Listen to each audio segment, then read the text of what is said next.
It's the Weather Xtreme video. This is the morning edition for Thursday, June 25th. I'm James Spann. This will be our last really hot day for a while, and I think that's a good thing for most everybody. Let's go in there and check it out this morning.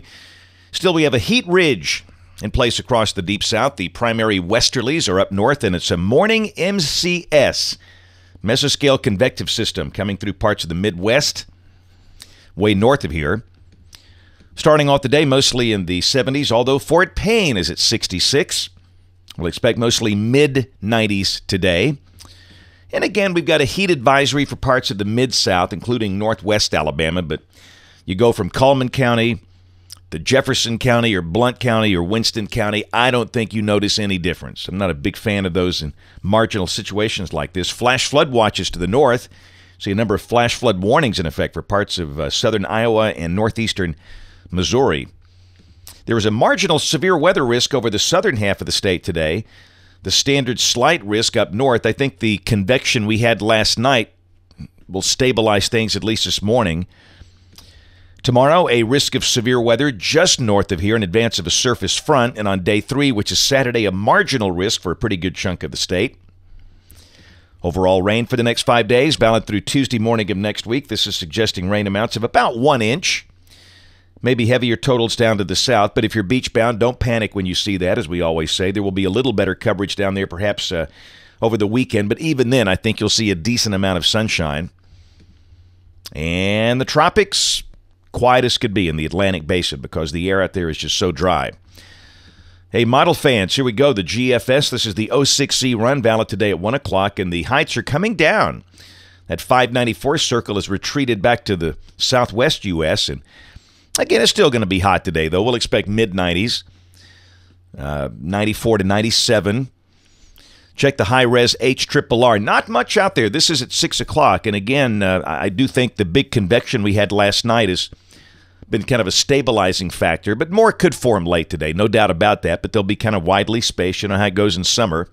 It's like those last nights. Some folks got drenched. Some folks got nothing.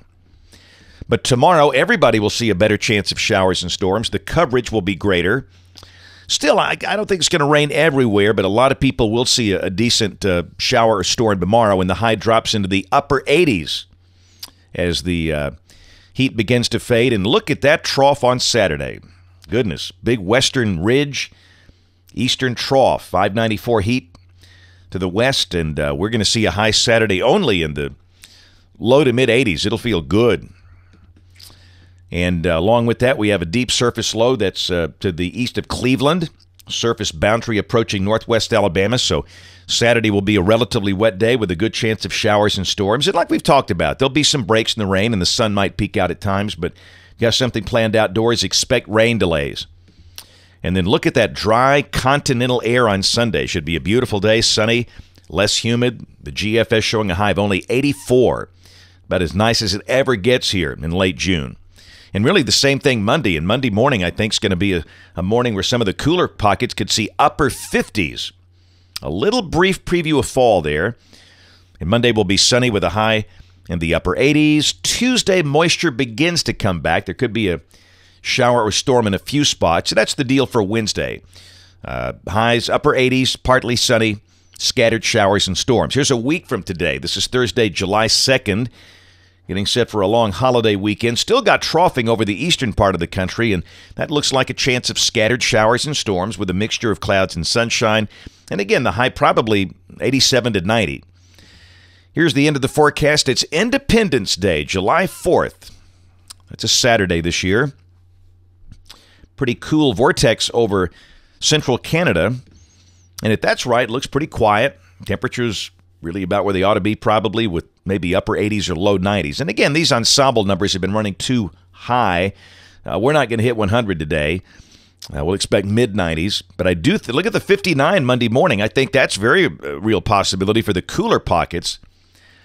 And again, temperatures nothing out of the ordinary as July begins. The anomalies coming off the CPC guys, July 2nd through July 8th. Above average for the western states and Florida. Below average from the Great Lakes down to Texas, and around here things ought to be about where they we're expected to be. That's it for the Weather Xtreme video today. We'll have notes in the blog. Next video here by 4 o'clock this afternoon.